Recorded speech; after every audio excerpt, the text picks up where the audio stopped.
In today's class, we will learn clause. Okay, noun clause, adjective clause, adverb clause together. It will take us a lot of time, but you know what? I will make you understand what is clause and why they should be used and why you should know how to use them.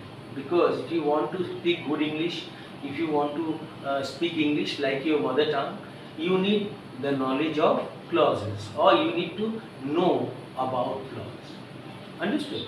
So let's begin our class. Let's learn how these clauses will be used, and I will, as I said earlier as well, I will try to say the same thing, or I will explain what I teach not only in English, I will explain them in Hindi and my mother tongue Bengali. Is that clear? So let's learn clause. CLAUSE, right? Clause. এবার I am telling you in Bengali first. এবার clause বলতে কি বোঝায়? clause মানে হচ্ছে কি জানো তো? clause মানে হচ্ছে উপবাক্য। আমরা বাংলাতে যদি বলি এটা হচ্ছে উপবাক্য। এটা একটা সেন্টেন্স, কিন্তু এটা কেমন সেন্টেন্স? সেন্টেন্স কি দিয়ে তৈরি বলো তো? সেন্টেন্সের মধ্যে কি থাকে? সেন্টেন্সের মধ্যে সাবজেক্ট ভার্ব অবজেক্ট থাকে না? একটা সেন্টেন্স সাবজেক্ট এসইউবি জেইসিটি সাবজেক্ট এবং প্রেডিকেট দিয়ে তৈরি, তাই না? আমরা এসব শিখলাম না, প্রেডিকেট, তাই তো? আবার এই প্রেডিকেটকে দুটো ভাগে ভাগ করা যায়। এই দুটো ভাগ হলো সাবজেক্ট থেকে কি বের হয়, প্রেডিকেট থেকে ভার্ব এবং অবজেক্ট, তাই না? Verb V stands for verb আর ও স্ট্যান্ডস ফর অবজেক্ট। এটাকে বাংলাতে বলে উদ্দেশ্য বিধেয়। আর বিধেয়কে দুটো ভাগে ভাগ করা, ভার্ব এবং অবজেক্ট, ঠিক আছে? তো যাই হোক, আমরা এটা বুঝলাম। এই সেন্টেন্স, এটাও একটা সেন্টেন্স। এটা কিন্তু আমরা সাবজেক্ট ভার্ব দিয়ে তৈরি করা, সাবজেক্ট ভার্ব অবজেক্ট দিয়ে তৈরি করা একটা সেন্টেন্স। সি, এইটাকে আমরা, এই ক্লজকে আমরা বাক্য বলতে পারি, কিন্তু এটা বাক্য নয়, এটা হচ্ছে উপবাক্য। Clause is a subordinate, clause is, not principal clause. Principal clause can be a sentence, understood? But subordinate clause is a dependent clause. Okay, it's a dependent clause. Dependent clause is subordinate clause. A type of subordinate clause, a type of sentence that is subordinate in nature, understood? That যেটা subordinate, যেটা উপবাক্য, আমরা উপবাক্যকে clause বলি। তাহলে বাক্যর মধ্যে আমরা কি দেখলাম? Subject বা অবজেক্ট থাকে, তাই তো? হ্যাঁ, যেমন নদী, নদীটাকে নদীর পাশে উপনদী। উপনদী কেন বলো তো? নদী, এটা যদি নদী হয়, এটা যদি নদী হয়, গঙ্গা, গঙ্গার থেকে আবার কিছু নদী বেরিয়ে এসেছে, এটা থেকে সৃষ্টি হয়েছে গোদাবরী, যমুনা, ঠিক আছে, কংসাবতী, সরস্বতী, ত্রিবেণী, এগুলো কি নদীর থেকে বেরিয়ে এসেছে, মহানদীর থেকে উপনদী বেরিয়ে। তো এবার subject verb object clause, subject verb object দিয়ে একটা সেন্টেন্স তৈরি হয়। একটা সেন্টেন্স কি দিয়ে তৈরি হয়? হ্যাঁ, এসএনটিএনসি, সেন্টেন্স কি দিয়ে তৈরি হয়? সাবজেক্ট ভার্ব অবজেক্ট দিয়ে একটা সেন্টেন্স তৈরি হয়। যদি সাবজেক্ট ভার্ব অবজেক্ট দিয়ে একটা সেন্টেন্স তৈরি হয়, তাহলে একটা সেন্টেন্স যদি সাবজেক্ট ভার্ব অবজেক্ট দিয়ে তৈরি হয়, তাহলে আমরা কি করতে পারি? সেন্টেন্সটা যদি সাবজেক্ট ভার্ব অবজেক্ট দিয়ে একটা সেন্টেন্স যদি তৈরি হয়, তাহলে আমরা সেন্টেন্স, এই সেন্টেন্সটা যেমন নদীর থেকে উপনদী তৈরি হয়েছে, তাই এই সাবজেক্ট ভার্ব অবজেক্টের থেকে কি করব আমরা? আরো একটা সাবজেক্ট ভার্ব অবজেক্ট নিয়ে আসতে পারি। এই যে উপনদী, এই যে মেন নদী যেটা ছিল, মেন রিভার, ঠিক আছে, তারপরে যেটা আমরা আরেকটা কি বের করলাম? উপনদী বের করলাম। এই যে নদী, এটা হচ্ছে উপনদী, এটা হচ্ছে নদী, ঠিক আছে, রিভার, মেন রিভার, আর এটা হচ্ছে ট্রিবিউটারি, ঠিক আছে। তো এরকমই সেন্টেন্স থাকে একটা, এই সেন্টেন্সের ইয়ে থেকে আবার আরেকটা নতুন যে সেন্টেন্সটা বানাচ্ছো, মেন বাক্য, এটাকে বলে principal clause. Subject verb object, verb plus object. এই যে তুমি প্রথম সেন্টেন্সটা বানিয়েছো না, প্রথম সেন্টেন্স নাম্বার 1, এটা হচ্ছে প্রিন্সিপাল, এর প্রধান না? PRINCIPL, এটাকে প্রিন্সিপাল ক্লজ বলি। Principal clause, principal sentence. এটা এই সেন্টেন্সের থেকে যে আরেকটা নতুন সেন্টেন্স তৈরি হলো সাবজেক্ট ভার্ব অবজেক্ট, এরই ভিত্তিতে এটাকে ভর করে অবশ্য ওই যে নদীর থেকে উপনদী বেরোয়, নদীর থেকেই তো বেরোয়, তো সেন্টেন্সের থেকে যে আরেকটা সেন্টেন্স বের হলো, ठीक है, ये जो सेंटेंस निकला मेन सेंटेंस से, इसी को क्लॉज कहते हैं। इसको क्या कहते हैं हम लोग?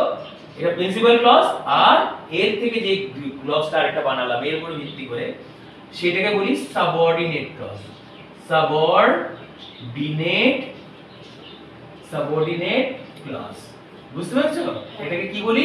সাবঅর্ডিনেট ক্লজ বা ডিপেন্ডেন্ট ক্লজ। ডিপেন্ডেন্ট, এর উপরে নির্ভর করছে, প্রিন্সিপাল ক্লজের উপরে নির্ভর করছে, ডিপেন্ডেন্ট ক্লজ। হয়েছে? তাহলে এবার আমরা উদাহরণে দেখলে খুব ভালো হবে। উদাহরণে চলো, উপবাক্য ক্লজ মানে আমরা জেনে গেলাম। এবার ক্লজ হচ্ছে তিন প্রকারের মূলত। একটা হচ্ছে নাউন ক্লজ,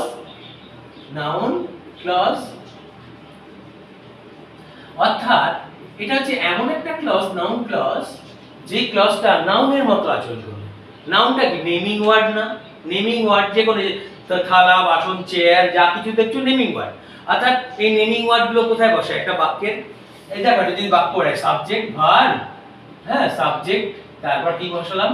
ভার্ব, তারপর অবজেক্ট বসালাম। আমরা সেন্টেন্সে তিনটা বসাই তো। এবার এইখানটাতেই এনটা বসাতে পারি সাবজেক্টের জায়গায়। নেম, একটা ম্যান, যা বসাবো সেন্টেন্সের শুরুতে ম্যান বসালাম এখানটায়, MAN ম্যান।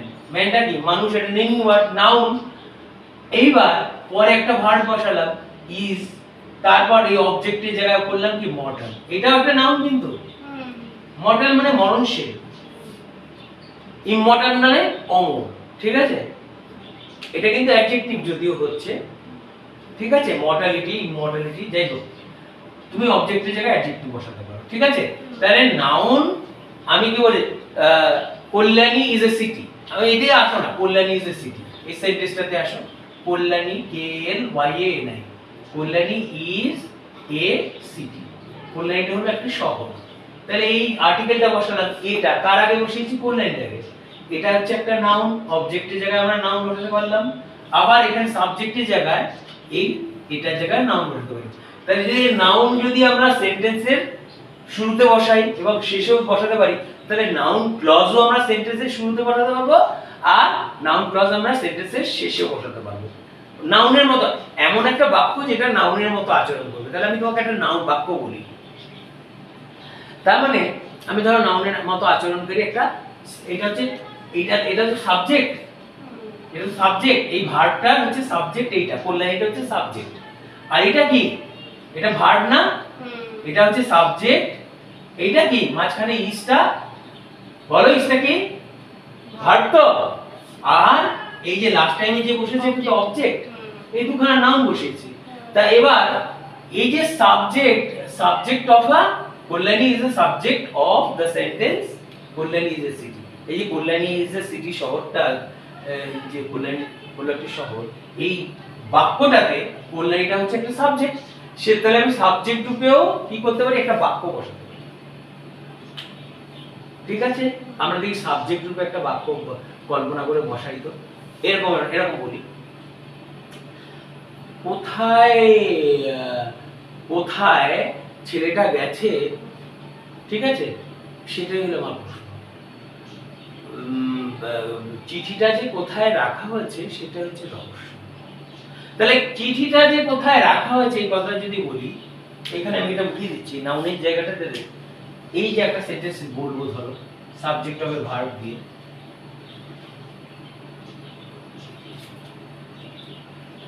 ধরো তোমার বাড়িতে যে আসে না, ঠিক আছে, হঠাৎ করে সেই ব্যক্তিটা আসে, ঠিক আছে? তো তোমার প্রশ্ন, তো এখানে why দিয়ে শুরু করলাম। why he came, came, why he came to Kalyani, সে কেন কল্যাণীতে এসেছে? KLYANI, why he came to Kalyani. এই যে why he came to Kalyani, তারপর বসালাম is what I want to know. এবার why he came to Kalyani, কেন সে কল্যাণীতে এসেছিল, is what I want to know, এটা হচ্ছে সেইটা যেটা আমি জানতে চাই। why he came to Kalyani is what I want to know, তাহলে এই যে what I want to know এটা হচ্ছে অবজেক্ট, বুঝতে পারছো? is what I want to know, তাহলে এই যে এটা হচ্ছে কি নাউন রূপে ব্যবহৃত হয়েছে এই ক্লজটা, এই জন্য নাউন ক্লজ। আর এটা ভার্ব, আর এটা অবজেক্ট রূপে, এটা যে is what I want to know এটা অবজেক্ট রূপে ব্যবহৃত, এটা হচ্ছে নাউনের মতো আচরণ করছে, এটা হচ্ছে object of the verb. is ভার্বে এটা হচ্ছে সাবজেক্ট, আর is ভার্বে এটা হচ্ছে অবজেক্ট, বুঝতে পেরেছো? সাবজেক্ট অফ এ ভার্ব আর এটা হচ্ছে object of A verb. is what I want to know, why he came to Kalyani is what I want to know, ঠিক আছে? আবার আরেকটা দেখো, আরেকটা উদাহরণ দিচ্ছি। ধরো তুমি বলছো যে কোথায় যে আমি চিঠিটাকে রাখা ছিল, চিঠিটা যে টাকাটা যে কোথায় রেখেছিলাম, বা টাকাটা যে কোথায় রাখা হয়েছিল, ঠিক আছে, এটাই হলো একটা রহস্য, ঠিক আছে, এটাই হচ্ছে একটা রহস্য। তাহলে where দিয়ে শুরু করলে, where where the money where the money money where the money was kept, kept, where the money is a kept was, where the money was kept, টাকাটা যে কোথায় রাখা হয়েছিল is a mystery, সেটা হচ্ছে একটা রহস্য, mystery, ঠিক আছে? তাহলে এটা হচ্ছে ভার্ব আর এটা হচ্ছে সাবজেক্ট, এটা নাউন রূপে ব্যবহৃত হলো, এটা হচ্ছে noun clause. where the money is kept is a noun clause, টাকাটা যে কোথায় রাখা হয়েছিল is, সেটা হলো is a mystery, রহস্য, বুঝতে পেরেছো?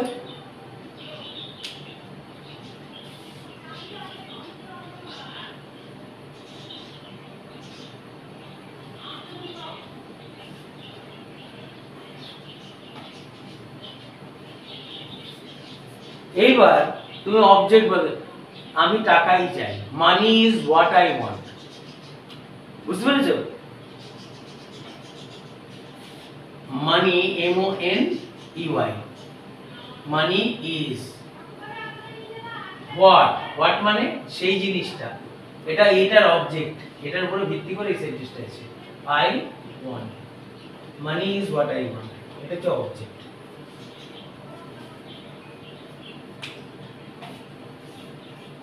ঠিক আছে?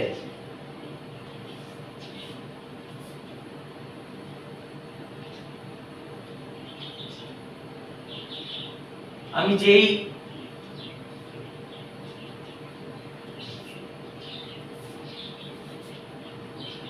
বালকটাকে আমি পড়াই, আমি যেই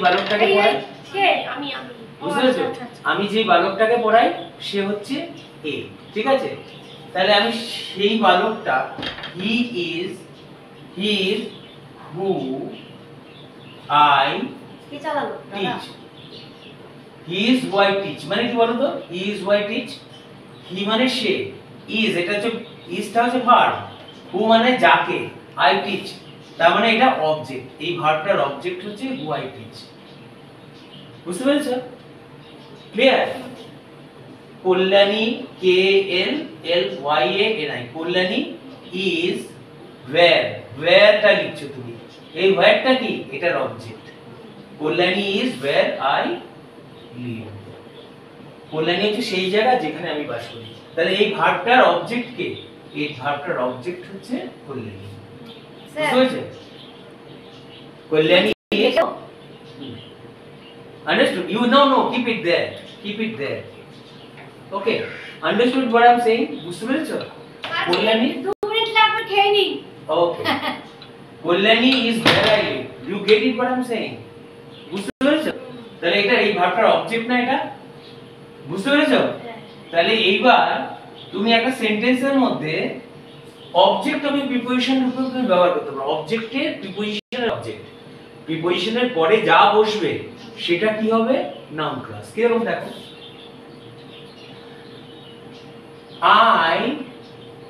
I subject, I know, I know, আমি জানি। Why কেন? He she has come, সে কেন এসেছে আমি জানি। I know why he has come, তাহলে why he has come এটা হচ্ছে এই নো ভার্বটার অবজেক্ট, এটা হচ্ছে নাউন ক্লজ। ঠিক আছে, তুমি বলছো প্রিপোজিশনের পরে যা বসবে অবজেক্ট অফ প্রিপোজিশন হিসেবে সেটাকে আমরা বলবো। ঠিক আছে, যেমন হি টক, টি এ এল কে ই ডি, হি টকড, সে কথা বলেছিল। অ্যাবাউট মানে সম্পর্কে, about how he solved, SOLVED, he talked about how he solved the problem.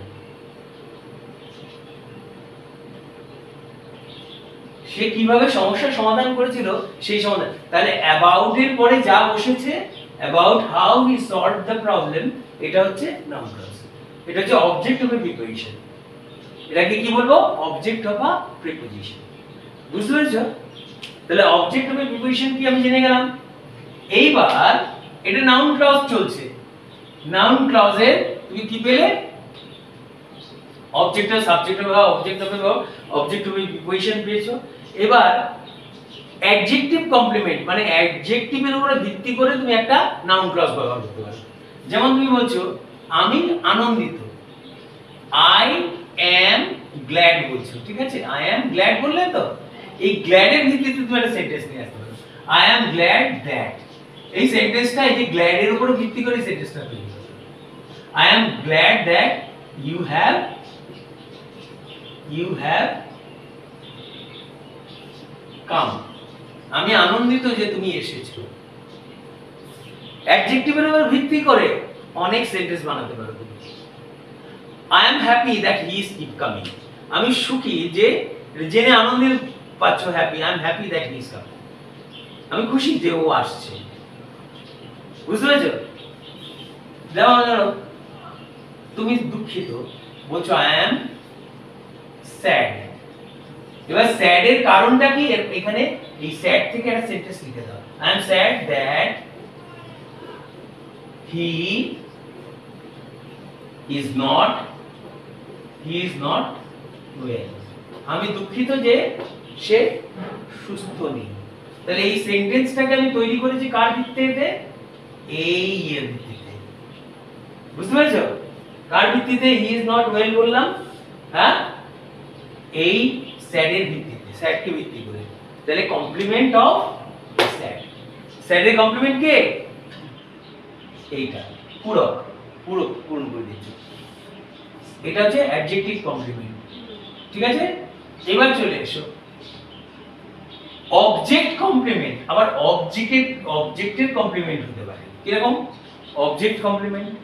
যেমন আমি তোমার গল্প বিশ্বাস করি না, আই ডোন্ট বললে আই ডোন্ট। তারপর বলছি believe, BELIEVE, I don't believe your story, আমি তোমার গল্প বিশ্বাস করছি না। তাহলে এই গল্পটার উপর ভিত্তি করে তুমি একটা সেন্টেন্স নিয়ে আসতে পারো। কিরকম?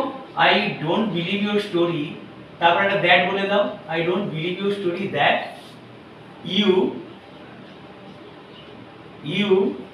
কিল্ড এ টাইগার, তুমি একটা বাঘ মেরেছো, এই কথা আমি বিশ্বাস করতে পারছি না। অনেক এরকম গল্প দেয় আমি বাঘ মেরে দিয়েছি। বুঝতে পেরেছো? তাহলে আমি এই যে অবজেক্ট, এই যে স্টোরি, আমি তোমার কোন গল্পটা পছন্দ করে that you killed a tiger, এই স্টোরির উপরে ভিত্তি করে একটা সেন্টেন্স বলে দিয়েছি। এটাকে বলেছে অবজেক্ট কমপ্লিমেন্ট। বুঝতে পেরেছো? এই অবজেক্টটার উপরে ভিত্তি করে তুমি একটা সেন্টেন্স বানিয়ে দিয়েছো। তারপর তুমি সাবজেক্ট কমপ্লিমেন্টও বানাতে পারো। কিরকম সাবজেক্ট কমপ্লিমেন্ট জানো? সাবজেক্ট কমপ্লিমেন্ট কেমন বানাবে? সাবজেক্টের উপর ভিত্তি করে তুমি একটা কমপ্লিমেন্ট বুক করতে পারবে। মাই উইশ ইজ, আমার অনেক ইয়ে থাকে না, মাই উইশ ইজ, মাই উইশ, তোমার এই উইশটা কি? মাই উইশ, খালি তোমার উইশটাকে তুমি ব্যাখ্যা করছো। মাই উইশ ইজ দ্যাট, তোমার উইশটাকে তুমি ব্যাখ্যা করো। My wish is I want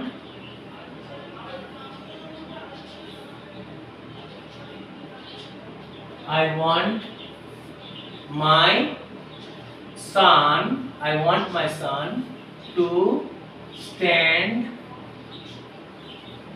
up on his own feet. মানে আমার ইচ্ছা কি, if someone asks you what is your wish, I can say my wish is. What is your wish? এই উইশটার complement হচ্ছে এই present টেন্সটা। My wish is that, what is your wish? I want my son, আমি চাই আমার পুত্রকে to stand up, say দাঁড়াক on his own feet, তার নিজের পায়ে। প্রত্যেকটা বাবা মা চায় যে তার নিজের পুত্র তার নিজের পায়ে দাঁড়াক, অন্যের পায়ে যেন না দাঁড়ায়, অন্যের উপরে ভরসা করে প্যারাসাইট না হয়ে থাকে। বুঝতে পেরেছো? হলো? তা এবার তাহলে তুমি এই যে নাউন ক্লজের কি কি শিখলে তুমি? খালি নাউন ক্লজে তুমি কি কি শিখেছো বলো? নাউন ক্লজে শিখলে তুমি সাবজেক্ট অফ এ ভার্ব, একটা এক নম্বরে শিখেছো সাবজেক্ট অফ আ ভার্ব, ভার্বের সাবজেক্ট রূপে নাউন ক্লজ হয়। তারপর যে 2 নম্বর অবজেক্ট অফ আ ভার্ব, তাই না? Of a verb. 3 নম্বরে কি শিখেছো? অবজেক্ট অফ এ প্রিপোজিশন, তাই না? অবজেক্ট অফ আ প্রিপোজিশন, প্রিপোজিশনের অবজেক্ট রূপে বসে, তাই না? আর এটা কি শিখলে? 4 নম্বর অবজেক্ট সাবজেক্ট কমপ্লিমেন্ট, তাই না? সাবজেক্ট কমপ্লিমেন্ট, সাবজেক্ট কমপ্লিমেন্ট শিখেছো, তাই তো? আর এটা কি শিখলে? আর এটা শিখলে অবজেক্ট কমপ্লিমেন্ট, তাই তো? অবজেক্ট কমপ্লিমেন্ট শিখেছো।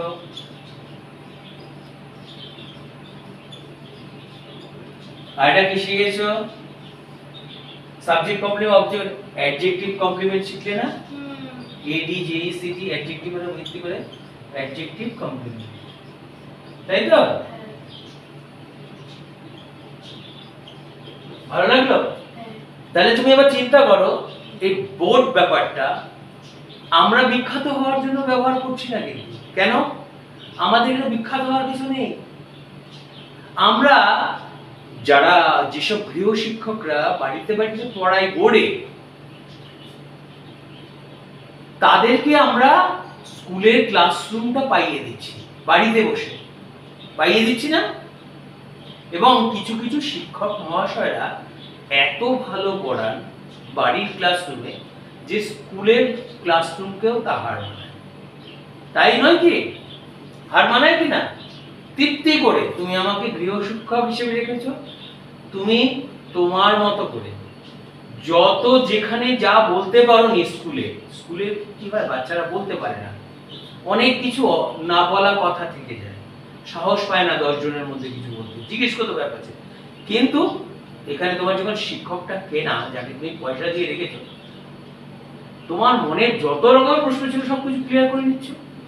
এটা বুঝতে পারিনি, ওটা বুঝতে পারিনি, এইখানে নেই, নিউট্রিশন পড়তে গিয়ে বলে আমার এই সে আমি, তারপর ফিজিক্স কি অ্যাসিড সম্বন্ধে বললে, বেস কি, বেস প্রোডাক্টস কি, তাই না? সব কিছু তুমি, তোমার যত রকমের প্রশ্ন ছিল, what is the difference between temperature and heat, why do we use thermometer, understood? So what is the matter that we generally see in liquid form inside the thermometer? What is that called? You have so many questions, and I had to answer, right or not? This is why, you know, classroom is required inside every house, isn't it? Right or not? There must be a classroom inside a house, because this class can help not only the students to expand their mind, this classroom can extend the boundaries of their thinking and faculties, isn't it? By the way, you have understood? তো আমরা এবারে যদি adjective ক্লজটা তোমার মাথায় চাপাই তাহলে অনেক বড় হয়ে যাবে, তাই না? তাহলে এটাকে আমরা নাউন ক্লজের ক্লাস বলতে পারি, তাই তো? নাউন ক্লজ শেখা হয়ে গেল আমরা। we have learned noun clause in this class, and in our next class we will learn what is adjective clause. Clear? If you have learned something, if you have benefited from this class, by the way, I haven't told you in Hindi, so I'm very sorry. I want you to understand it in Hindi. देखिए जैसे कि noun जैसा बर्ताव करने वाला आपको वाक्य भी मिलेगा, वो सब वाक्य को अगर आप मतलब subject of verb, object of noun, object of impression, adjective complement, object complement, subject complement के रूप में अगर आप देखेंगे तो आपका नाउन क्लॉज के बारे में जो जानकारी है वो बहुत क्लियर हो जाएगा। जैसे कि मान लीजिए एक सेंटेंस बनाने जाएंगे, जैसे आप बोलते हो कि मैं कहाँ रखा था खत को, ये मेरे लिए एक रहस्य है। Where I have kept the letter is a mystery. तो जैसे वो किस लिए आया मेरा घर में, वही मैं जानना चाहता हूँ। Why he has come, वही why he has come noun जैसा बर्ताव करना है। हाउ से आप सेंटेंस स्टार्ट किए, जो अंत हो रहा है why he has come, वो क्यों आया, is what I want to know, वो चीज है जो मैंने जानना चाहूँगा, ठीक है? अच्छा, why he understood wants to help the poor is my question. क्यों वो गरीबों को सहायता करना चाहता है, वही मेरा प्रश्न है। जैसे कि मान लीजिए ऑब्जेक्ट कॉम्प्लीमेंट अगर करेंगे, हाँ मेरा तुम्हारा कहानी पसंद नहीं है, तो कहानी क्या है उसको व्याख्या करने के लिए नए सेंटेंस खड़ा कर दो। I want to know, I don't believe your story, मैं आपका कहानी विश्वास नहीं करता हूँ, that you killed a tiger, कि आप इसको हत्या किए, किसको, शेर को मारा। जैसे एडजेक्टिव के ऊपर निर्भर करके एक सेंटेंस बना सकते हो, उसको कॉम्प्लीमेंट करेंगे। जैसे I am glad that you have come, ये that you have come glad के ऊपर निर्भर करेगा। मैं दुखी हूँ क्योंकि हमारा हेडमास्टर कल रिटायर करेगा। We are sad that our headmaster will retire tomorrow. ठीक है, ये जो दैट, सेट के बाद दैट बोल के और एक सेंटेंस जोड़ दिए, उसी को हम कंप्लीटमेंट करेंगे। और कभी कभी प्रीपोजिशन के बाद में एक सेंटेंस भी बना सकते हो। प्रीपोजिशन बोल दिए, प्रीपोजिशन के बाद में एक सेंटेंस, जैसे कि तुम जो कहते हो उसका कोई अर्थ नहीं होता है, there is no meaning in what you say. With this we come to the end of this class. I'm sure you have benefited from my class. If you have liked my class, don't forget to give me a like. Bye.